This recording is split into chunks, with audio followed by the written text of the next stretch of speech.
Right, so I just thought I'd share some quick thoughts on the Underd0g Gimlet that I picked up at the British Watchmakers event last weekend. So for those of you that don't know, 200 of these were released in very limited quantities that you had to pick up on the day, and it was just £1,000. So there was a huge queue for it because the Brunswick, that's the same case shape as this, is normally about £3,000, so it was great value.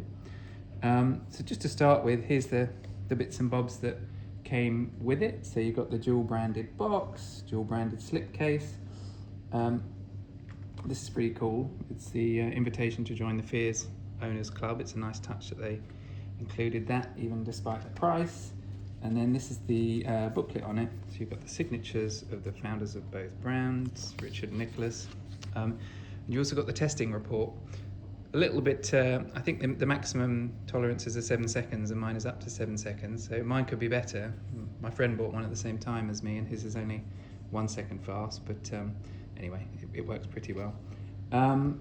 So yeah, here's the watch itself, and I absolutely love it. Like, it's 38mm, it wears so well on the wrist. If anybody's ever had a Hamilton or CWC W10, the kind of barrel-shaped military watches, it really reminds me of that. There's kind of the solidity and the way it clamps down to the wrist, but also the fact it's a manual wind. I just get the same feeling from it. The third partner, if you like, in this collaboration is the strap tailor, British strap manufacturer. So this green strap it comes on is brilliant. I don't know if it's just the sizing of my wrist. I've got a 6.25 inch wrist, but the way it hangs on the wrist is so good. It doesn't spin round at all. It kind of clamps down, really comfortable. I love this kind of olivey texture. What else to say? When I first bought it, I thought it was kind of like more Fears than Studio Underdog. But the more you wear it, the more you kind of realize it is more of a Studio Underdog product in terms of it's got a real pilot watch feel to it. Part of that's the solidity, and part of that's the details. So you see the way the onion crown is, first of all, it's a bit bigger, but it's also kind of blasted rather than shiny. And then of course you've got the Studio Underdog details on the dial in terms of the screws and the sapphire dial with the loom underneath. So yeah, to me, now I'm thinking more it's a Studio Underdog watch, really, especially when you have a Studio Underdog movement in it. But they've used the Fears case shape, the Fears hands.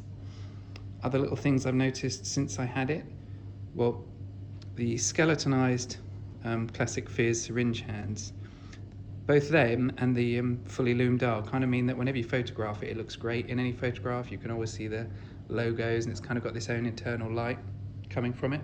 So it's a brilliant one for Instagram, and it kind of photographs well day or night.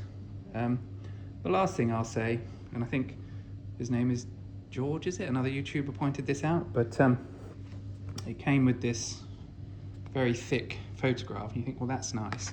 But what Fears and Studio Underdog have done is they've loomed this as well as the watch. So if you shine your loom torch on it, it lights up as well. So just at the end of this, I'll stitch a picture of the two items loomed. But yeah, that's it. Anybody has any questions, please ask them. And it's just a really, really cool dual British watch.